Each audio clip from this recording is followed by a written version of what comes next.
I was actually recruited through LinkedIn because I'm not from the conservation sector myself, but they do incredible work on Peninsula and creates a lot of beautiful parks and trails. Awesome.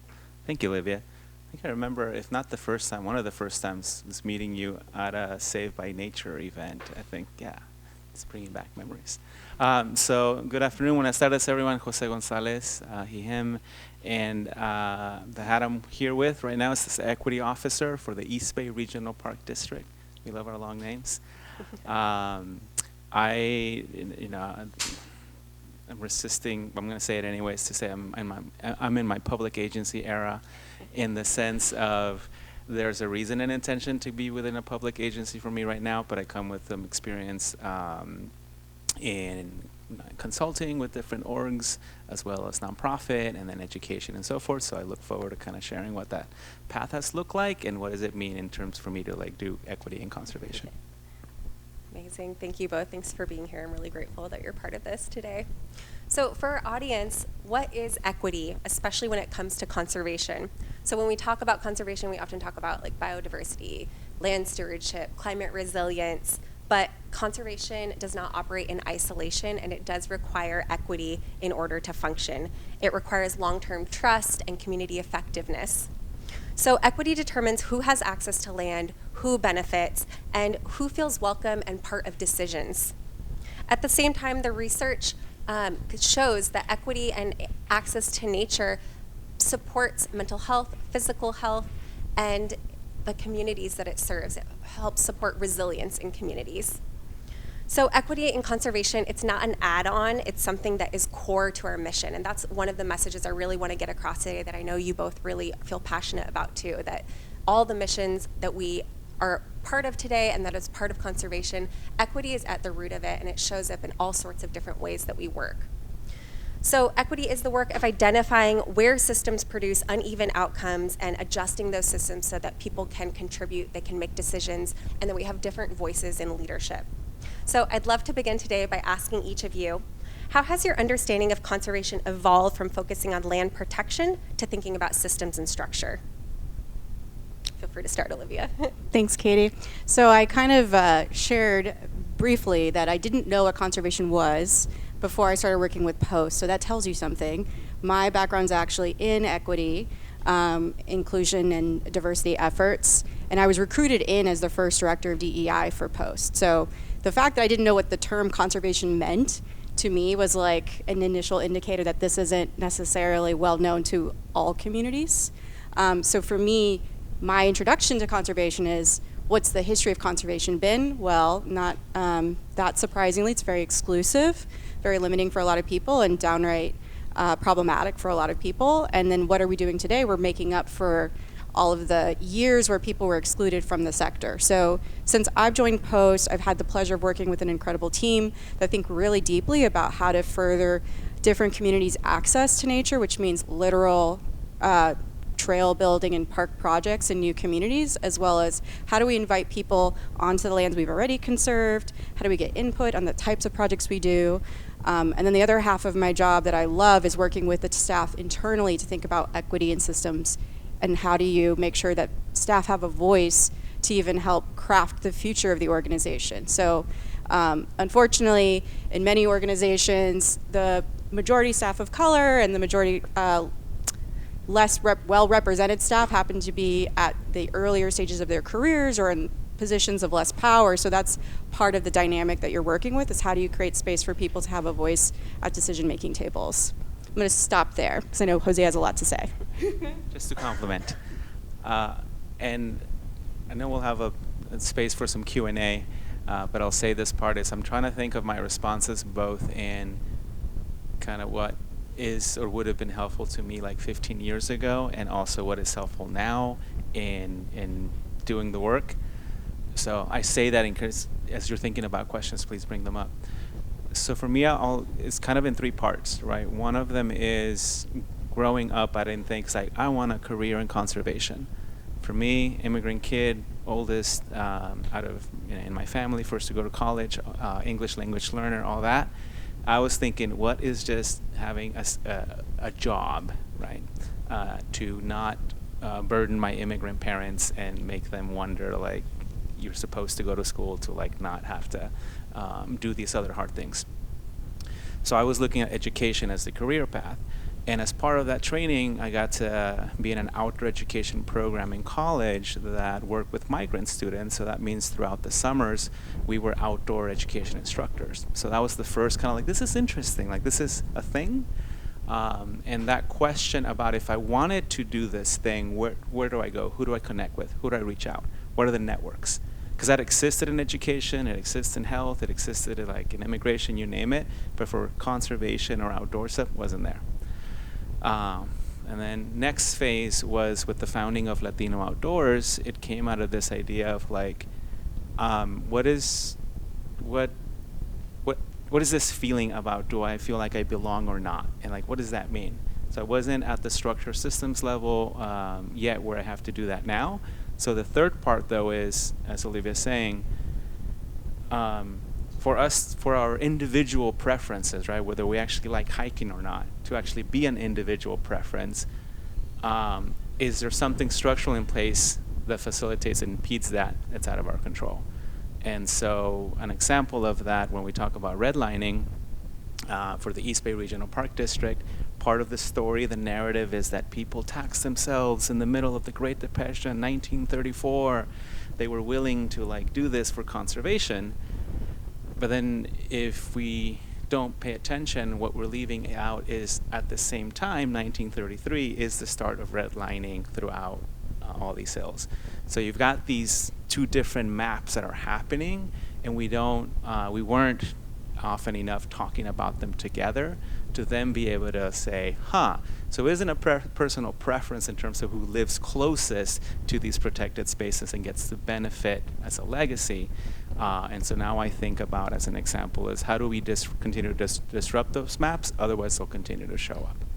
But we'll have more to share. No, thank you both. You're touching on so many topics. There's so many different directions we could go with this, and I really appreciate, José, especially your mention of community and your roots in this work and where it really started, and how those experiences of nature have really impacted you. And I grew up with, my grandma was a big environmentalist and grew up, working on the native plants and weeding with her, and growing up as someone with a disability too, being able to have access to those outdoor areas was really freeing for me. And so those initial experiences really matter. And Olivia, you touched on history so well too, so I can't wait to get into that further. So one of the things that, with equity work that I hear from both of you is that we really must continually align with community and history and not forget the history that's been at play here. And, José, you touched on equity really talking about who has access to decision making, who benefits from the land, who feels welcome, who feels like they belong there, and who has access to those resources. So my next question is, when we talk about equity work and conservation, what are we actually talking about in practice? There's so much here. Olivia, you have the mic. Do you want to start? I do have the mic. Yeah, so when I think about equity and conservation, why didn't I know what conservation was? What is that about? So just think about so I grew up as a kid in Central Florida, daughter of a fairly recent immigrant to the United States, and low-income family. And I think our experiences of nature was the local parks. I specifically remember feeding a lot of ducks, which apparently you're not supposed to do. But that was like a big activity for us. And I think that having not had some of these like really epic experiences outside in nature, I didn't actually understand that this was even a thing that had happened in the United States for years to really protect these lands. So when I was introduced to POST, I was really struck by how all of this work had been happening in the peninsula to protect these beautiful spaces that we could enjoy, and it was years and years of advocacy efforts. But all of those years of advocacy efforts, which have translated into these gorgeous lands that we can all visit, were not inclusive of a lot of people's voices. And in fact, in many cases, there were people that opposed it because it had negative impacts on communities. So I can say, just as an example, There were communities that did not see themselves reflected in the work that was being done. They didn't see their voices being taken into account in the design of the space and how they would interact with the space. And so when I think about equity now, I think about the work to make sure that signage really reflects the histories of that land, not just one version of events, how people can influence a space so that it's meets the needs of different communities. It doesn't just reflect one way of interacting with nature. And just from the very onset of beginning a project, do we understand what this community needs? Are we thinking about taking the community input before we decide this is what we're giving you? So those are some very high level examples. Yeah, and one model or framework that I often reference is kind of the FSG water of systems change, to think about systemic change in kind of the structural pieces, the relational pieces. I call it conceptual, they call it transformative. I just like rhyming. But that's been helpful for me because we say, well, what is equity and conservation? For structural pieces are something like redlining. It means the pretty clear, explicit things like a policy, a budget, like it's clearly there or not, because you either have the money or you don't. You either have the individual in charge of it or you don't. So those matter because those help direct resource flows, right? It's how you fund something. The relational are semi-explicit because they're also very there, but they're a little harder to kind of look at. So often I say something like trust. Trust matters a lot in how some work gets done. If a community doesn't trust you that you're actually there to assist or help, or if the pattern has been here they're coming again to say they're going to provide a park or to do a research project or whatever it might be, and then we never see them again, then it's hard to drive a campaign, support with advocacy, you name it. But that matters. So, and then on the conceptual is more about mind shifts, that matters because it's how it supports what matters to us and has value and meaning in the world. So an example I often use is the 2017 Nature of American Studies survey questions. You can find it online. And they have this one question that says, what is your interest in the following activity? And when it's hiking, what is your interest in hiking? All the self-reported demographics, for the one that's identified as black, it's the lowest. And so their takeaway from that question is interest in hiking is lowest among black adults. And so for some, it affirms that mental picture, right? Yeah, not for us or not for them, whatever it might be. But for others, you're like, but I know I love hiking and camping, so I don't think that's as accurate. But when you ask the question, what is your interest in walking outdoors, they all shoot up. And so it's that question of what's the difference between hiking and walking outdoors, right? Physically, it's the same thing. And so those are examples when I think about equity in conservation, is trying to drive change in each of those because it's they all matter. If we only focus on one piece and leave the other ones with no tending, then all it takes is a change at the top of who's in charge. All it takes is a change in budget. All it takes is a change of a different relationship. So elements like that. Yeah, thank you both so much. You've hit on so many important pieces here, and the complexity of the work too, and that a lot of it is not tangible either. We were talking about relationships, trust, how you interpret what does belonging mean to different groups. So the work is vast. Speaking of the work, what decisions or functions do you think have the highest impact on equity outcomes? That is a great question. If you can pick one. Yeah, I mean, there's so many levels to the work. So when I think about equity, the most basic unit of equity is who's around the table for whatever it is we're talking about, whether it's how do we recruit, how do we promote people, how do we create a new park. So it really depends on what are you trying to impact. So if I'm talking about internal culture and systems, I think it really matters who's around, who's on the executive team and how are they thinking about the culture that they're setting and the way that they're bringing in people who are going to be really strong community champions and effective in community engagement.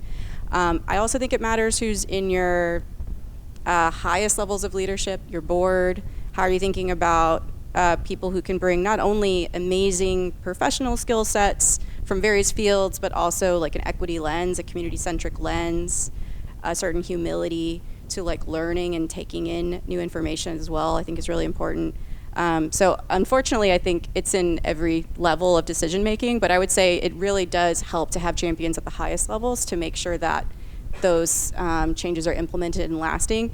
That being said, I just want to say my career, the reason I am where I am today is my whole career was very grassroots leadership. I started as a coordinator level in a nonprofit.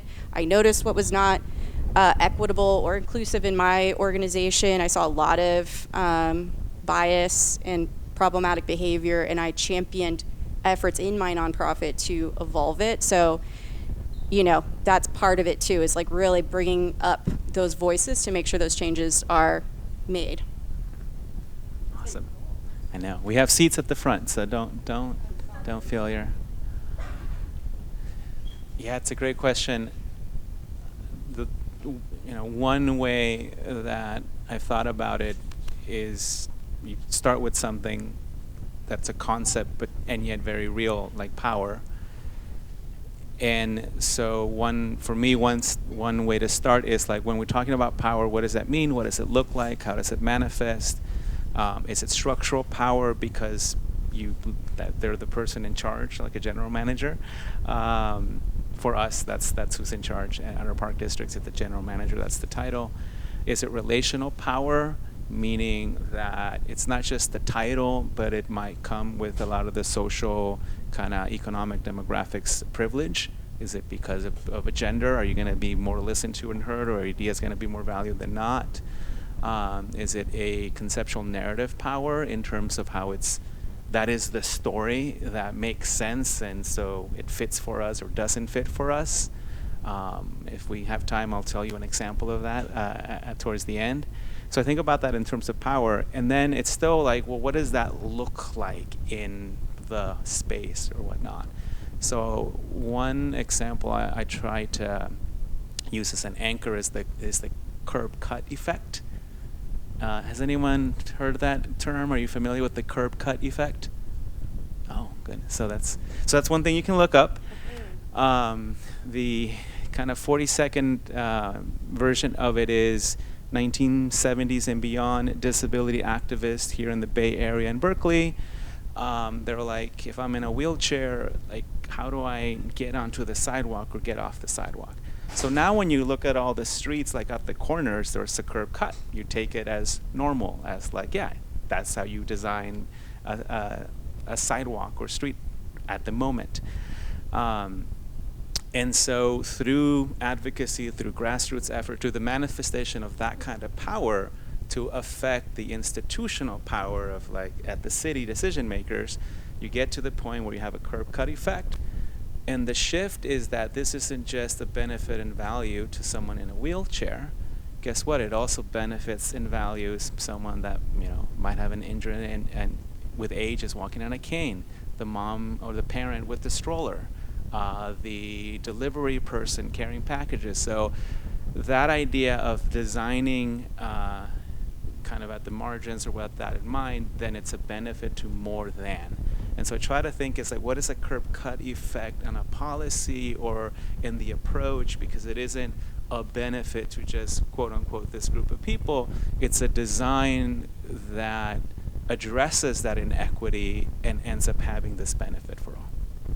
Yeah, thank you both so much for sharing that. I think, we're all sitting here in leadership roles in equity, but what you both are mentioning is that, it's not isolated to leadership. Of course, having leadership support can make it a lot easier, like boards, general managers, things like that.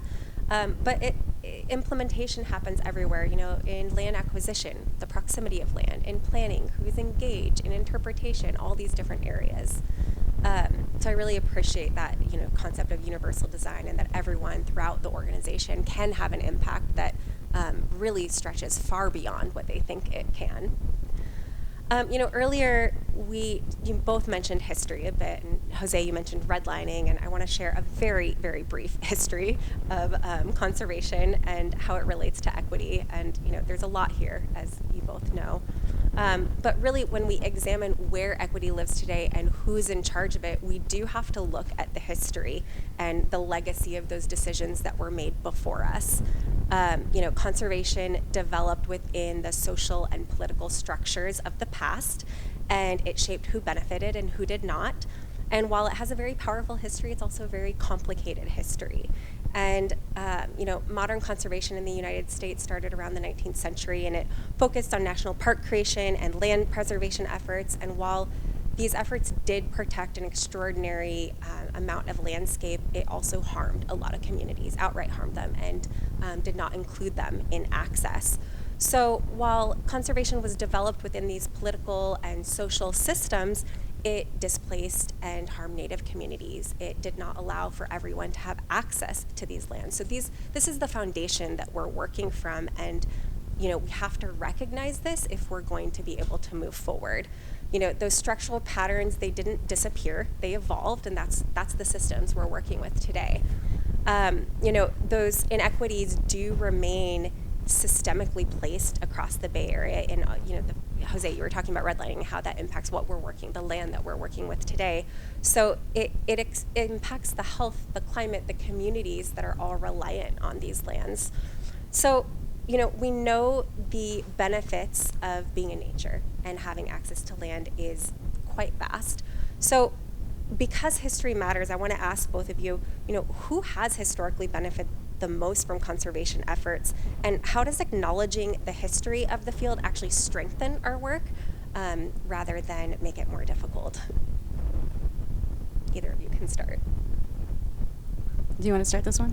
I see him chomping at the bit over there. Well, I didn't know this was the next question, so the story I had is going to be perfect for this.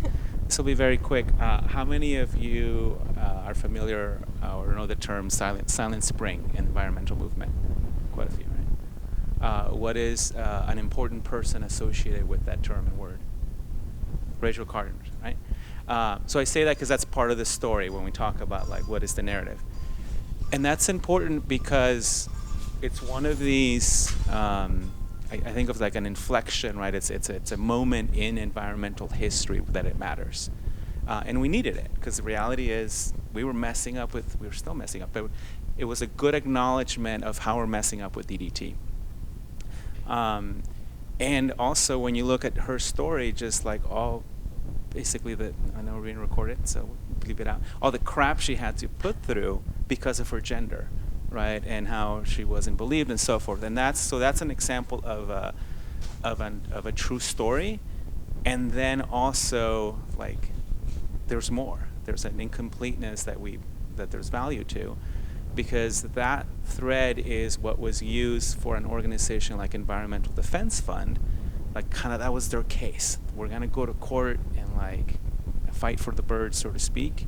And it led them to become a multi-million-dollar organization with all the donors and infrastructure and all of that. They celebrated every anniversary and all of that. But what's missing out of that is that at that time, and even now, it's hard for nature to have standing in court, right? The bird can't be at the podium and say, I am being harmed in this way. But people have standing.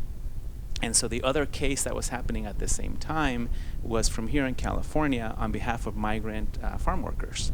So California Rural Legal Assistant Attorney Rafael, Abascal, was fighting this case, but it was hard because he was hitting this power element in agriculture. You have these dominant agriculture businesses that we can't let the migrant farm workers win, which is still true.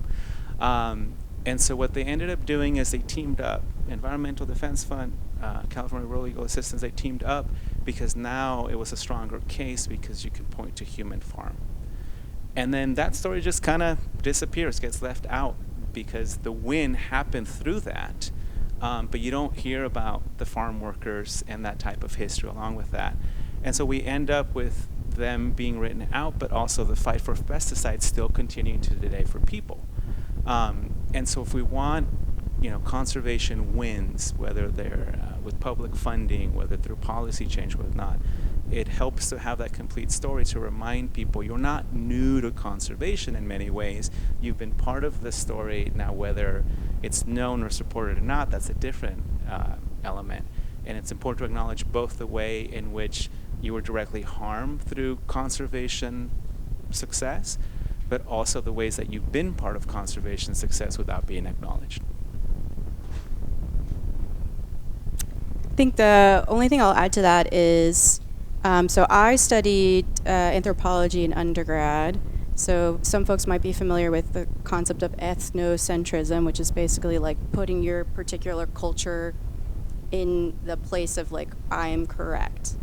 And I think about that a lot in the conservation sector, that, you know, conservation in the United States came out of colonialism, I think majority, if not exclusively white male individuals, thinking about like what needed to happen for nature to make sure nature was protected from people.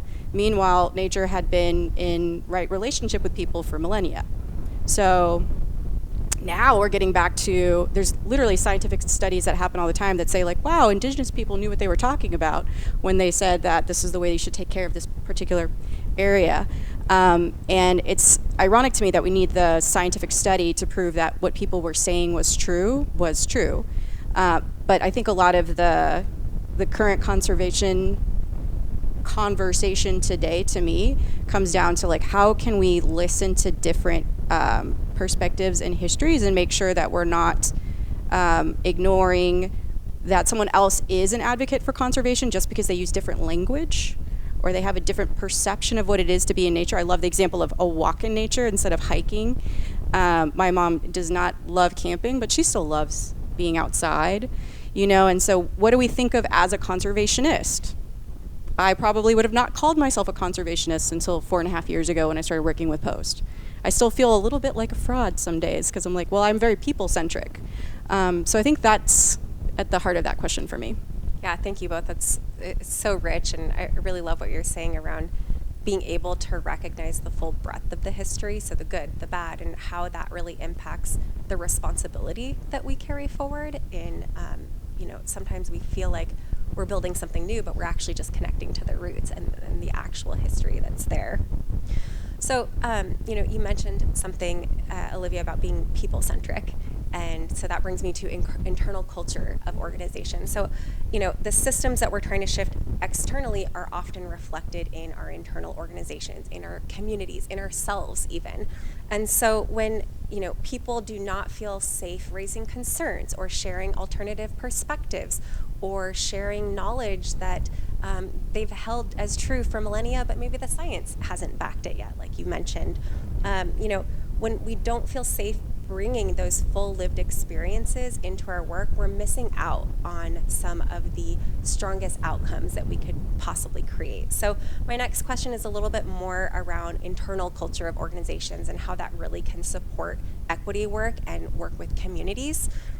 So what are the hardest internal shifts an organization must make to live their equity values, either internally or externally? I'm going to try to keep it brief because you said what did you say, most important? The most important, pick one.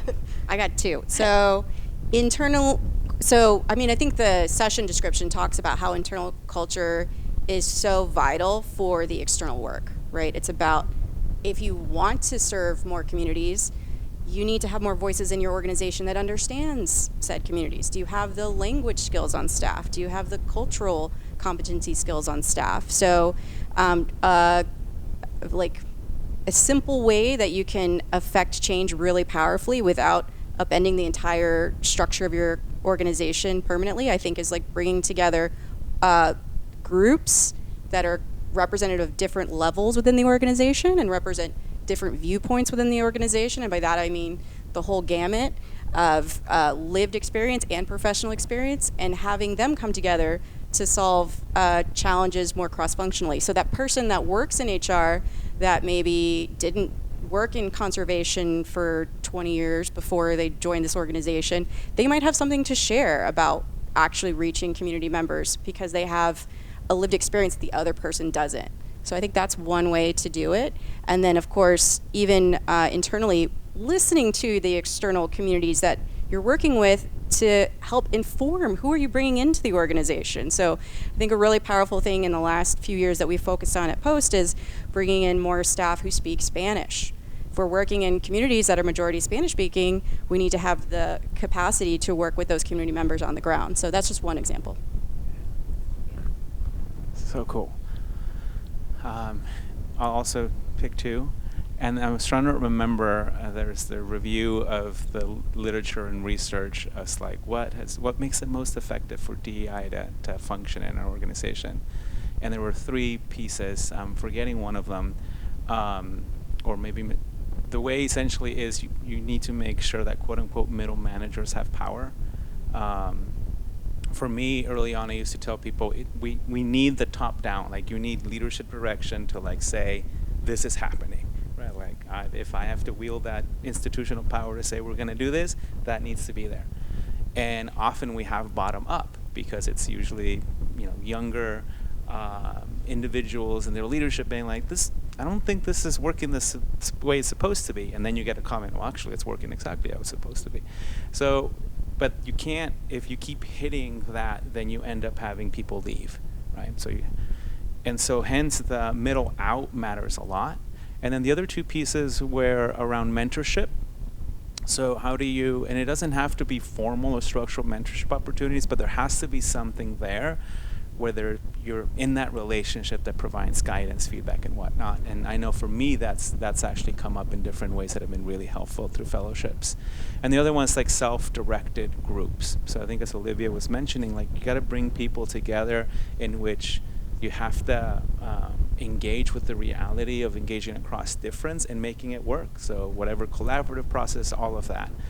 If the opposite is happening, don't be surprised that things kind of calcify. If you get siloing, if you got like no clear direction, if you kind of say, I feel like I'm the only one and there is no support for me. And then the other piece for me, I often reference these questions to kind of like whenever I'm getting stuck on something. And one of the three questions are, what power are you willing to give up? In service of what? And then how does it heal the harm? Because then, as Olivia's mentioning, is if I'm realizing this isn't working because we don't have enough community voices to speak in there, so why are we doing this, right? What is this in service of? Or just because I have this title, I'm willing to go for the power to wield it in such a way that I'm correct, or that this can be the only way it can be done. Or does it heal a harm, meaning like actually this is where I'd like to go, but I have to start at the acknowledgement of harm with a community member or whatnot, and like have to go through that process. Very uncomfortable, but it's part of the work, because we also, as a culture, don't do we don't do good with apologies. That's an example of like, it's even something, how do you practice an apology? What's the difference between I'm sorry that you felt that versus I'm sorry that I did this? Yeah, you bring up so many good points in that, Jose. Thank you. We often think of equity as this abstract concept, but you're really talking about the relationships, the belonging, how we build trust, how decisions are made, how we handle conflict. I don't think many of us are even taught those skills in our own families very well, let alone at an organizational level or a community level. And how do we bring in those new perspectives where they can really make an impact, and that we can be wrong sometimes. In fact, if we're not wrong, we're probably not doing the work well enough too, because we're going to be wrong sometimes if we're advancing and if we're pushing forward. So really, hearing this like relational accountability from both of you of how we approach relationships with each other, with our colleagues, our partners, our community members, and the different groups that we're trying to impact and that we're trying to connect with. So, when we're asking communities to trust us, can we trust ourselves internally? Can we trust our leadership?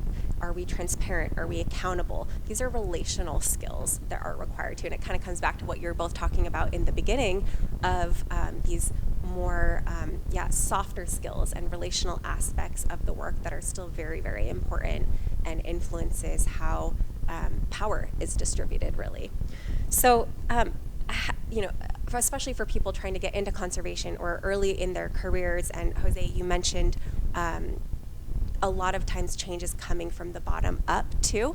So how do new voices and perspectives strengthen conservation outcomes?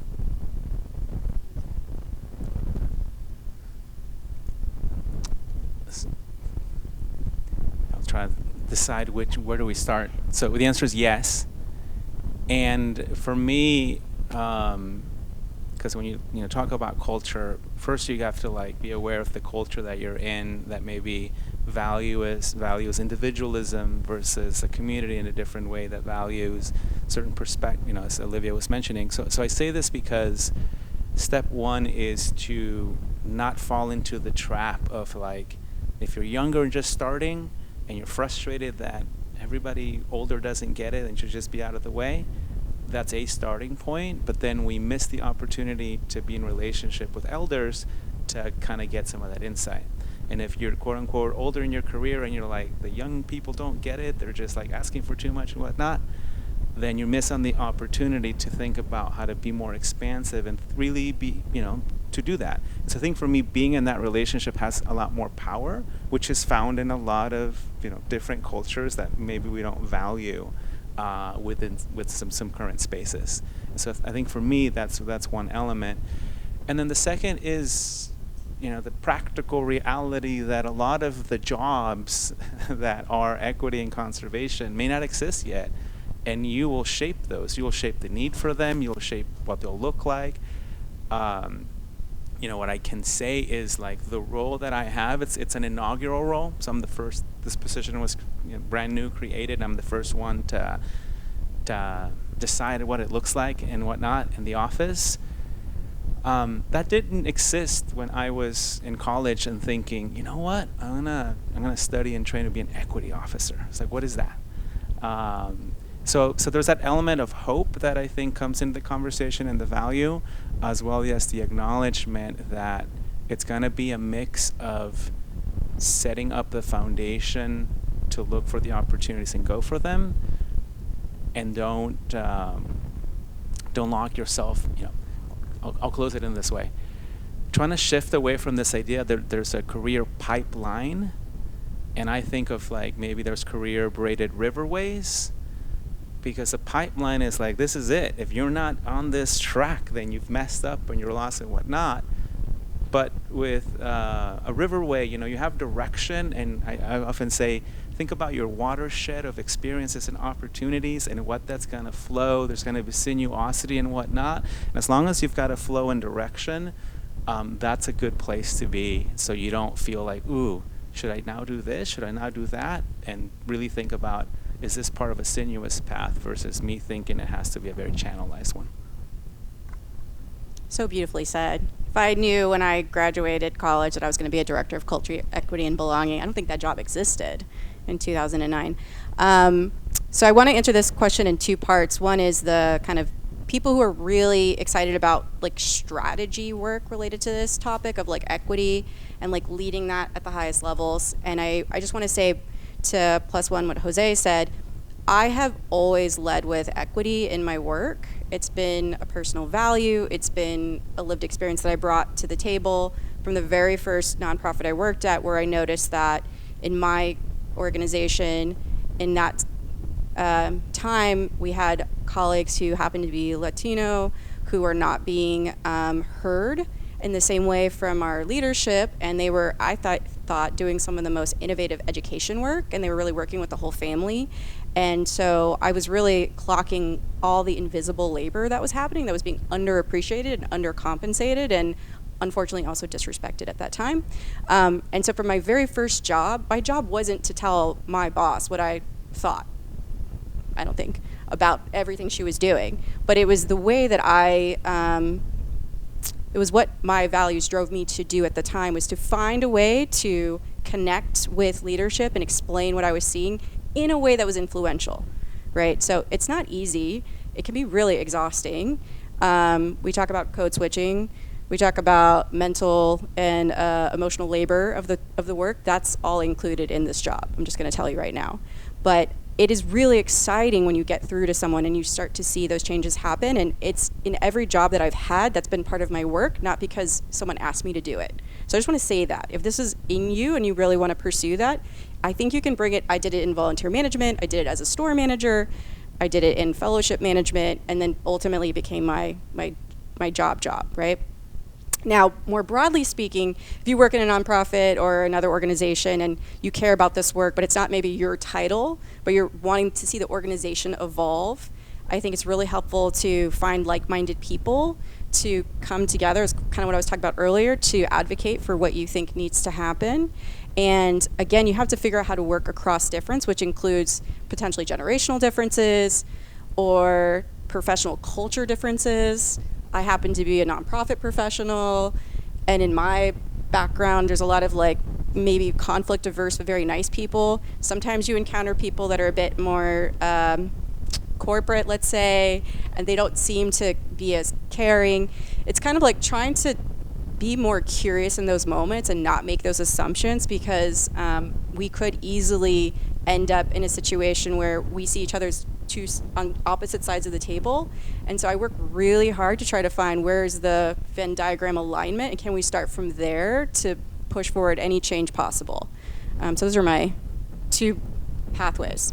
Yeah, thank you both. I think the similarity we all have, and a lot of people in this work too, is you didn't set out to be in this role, right? And you brought those values in all the other roles and positions you had. I know myself, I started out in the veterinary industry, and then I got into tech and engineering, and then people and DEI, so I have quite the journey too. But through all those roles, like both of you are saying, bringing in these values. And right now, a lot of DEI work is either being reframed or it's being integrated more deeply into systems and processes. And as we were talking about earlier, it's something that really is strategic, and it will be successful when it's integrated throughout all the processes that we're doing, all the different levels of the organization, like you both are sharing. So I want to make sure we have some time for audience questions. So one last question for you both, if you could quickly answer for me. What gives you hope about the future of conservation, and what does that future look like to you? Well, I'm going to do the things like I'm looking at it. It's a little cheesy, but also true, right? If this was an empty room, I'd be like, so either you all didn't find parking, or there's something that doesn't speak to it. And it gives me, so I have the opportunity and privilege to speak often to like some high school students or even college students, and I do say, like, you give me hope, right? Because you will still continue to shape this, and as I continue on my career, there'll be different moments of like that relationship of like, okay, this is a good opportunity, it's like, just go, or how can I support you, and so forth. The other piece, though, that gives me hope is that as humans, we're very good about messing things up. We're very good about designing spaces that bring out the worst of us, and we have a history of that. And I know also, though, that we have the ability and power to design spaces that bring out the best of us. And so I think that as we continue to like just redesign these spaces, it's based on architecture as well, pattern design, so if you want to follow on that. That coupled with what I see as the ability of nature, the regenerative processes of nature to like, all I need you is to like tag me in, coach, type of thing. So when you look at the dam removal, right, of the Klamath, a lot of the work that went into removing those dams, advocacy support, like, let's just get these dams done. Look how harmful they've been to the ecosystem, to the salmon, as one specific example. And the question was, how long is it going to take, right? Like, when will it bounce back?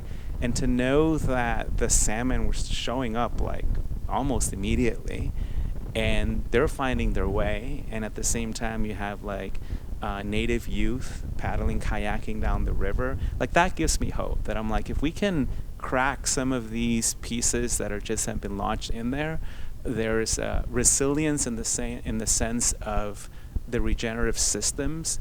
I think. So that's why I often say, like, if we can just find ways to shift into these regenerative systems, that gives me a lot of hope. Yeah, I mean, I have a lot of hope, and it's a really hard time.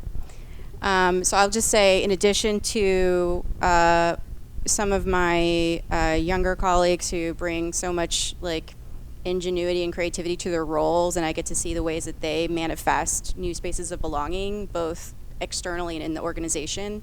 That is always something that really inspires me. In addition to that, I think it's really important also for me personally to look to the past and remember that people have done much harder things than I have done in their careers and with their lives and in movements. And so remembering that, we're building on top of the work of so many other generations and so many other leaders is something that I do go back to when I'm particularly feeling challenged in the Hope Department. Thank you both so much, and thank you for joining me in this conversation today. You both give me hope, and you lead as such an example of what we want to see in this work and in communities. So I really thank both of you so much for being here today. We have a few minutes for audience questions. I don't know if we'll get through all of them. I do want to say that there's some business cards on the back table by the door too. You're welcome to take a picture of our name, contact if your question doesn't get answered and you'd like to reach out. I think both of you are okay with people reaching out to you, right? Yeah. So any questions?